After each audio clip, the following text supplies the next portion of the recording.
హరే కృష్ణ అండి. శ్రీకృష్ణుని బాల్య లీలా వైభవం గురించి నాకు తెలిసిన విషయాలను మీతో షేర్ చేసుకుంటానండి.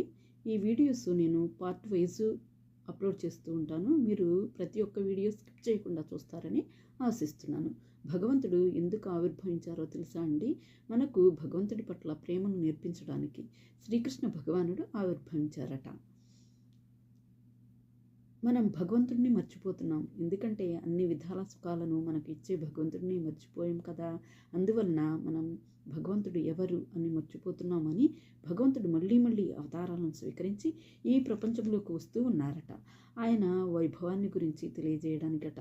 ఎవరైతే మెమరీ లాస్ పేషెంట్స్ ఉన్నారనుకోండి, ఆయన చిన్నప్పటి ఫొటోసు, వాళ్ళ అమ్మ ఫొటోసు, వాళ్ళ నాన్నగారి ఫొటోసు అన్నీ చూపిస్తూ ఉంటారు కదా, ఎప్పటికైనా ఆయనకు గుర్తు వస్తుందని. అలా భగవంతుడు లీలలు చేస్తూ అవతారాలను స్వీకరిస్తూ జీవుడు ఎప్పటికైనా భగవంతుడిని పట్టుకుంటాడని రంగనాథుడు శ్రీకృష్ణుడు అని స్వామి మన కోసం మరలా మరలా అవతరిస్తున్నారటండి. అన్ని అవతారాలలోకెల్లా శ్రీకృష్ణుని అవతారము మానవులకు చాలా దగ్గరైన అవతారం అటండి. అన్నిటికంటే లేటెస్ట్ అవతారం కూడా శ్రీకృష్ణుని అవతారం. 5252వ శ్రీకృష్ణ పుట్టినరోజు ఈ ఆగస్టు 16, 2025లో వచ్చే కృష్ణాష్టమి అండి.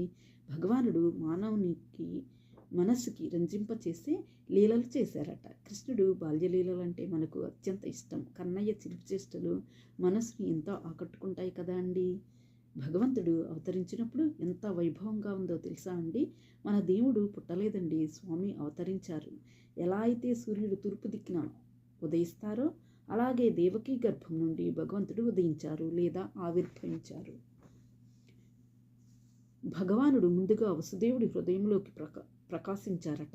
ఎప్పుడైతే వసుదేవుడి హృదయంలో ప్రకాశించారో వసుదేవుడు కోటి సూర్యులు ఎలా వెలుగుతాయో అలా వెలిగిపోయాడట. మరుక్షణం వసుదేవుని హృదయంలో నుంచి దేవకీ హృదయంలోకి ప్రకాశించారట. ఎప్పుడైతే దేవకీ హృదయంలోకి ప్రకాశించారో అప్పుడు దేవకీదేవి కోటి చంద్రులు వెలుగు ఎలా ఉంటుందో అలా దేవకీదేవి వెలిగిపోయిందట. అప్పుడు కంసుడు చూసి అమ్మో అష్టమ గర్భం వచ్చింది దేవకీదేవిలో అని గుర్తుపట్టారట. దేవకీ హృదయంలో నుంచి దేవకీ గర్భంలోకి భగవానుడు ప్రవేశించారట. ఆధ్యాత్మిక ప్రవచనాలకు వెళ్ళినప్పుడు ఇలా చెప్తూ ఉంటారు కదండి, మళ్ళీ ఈ పుట్టుక వద్దు, మనం ఏ గర్భంలోకి, ఏ స్త్రీ గర్భంలోకి, ఎలాంటి గర్భంలోకి మనం ప్రవేశించకూడదు అంటూ ఉంటారు కదా.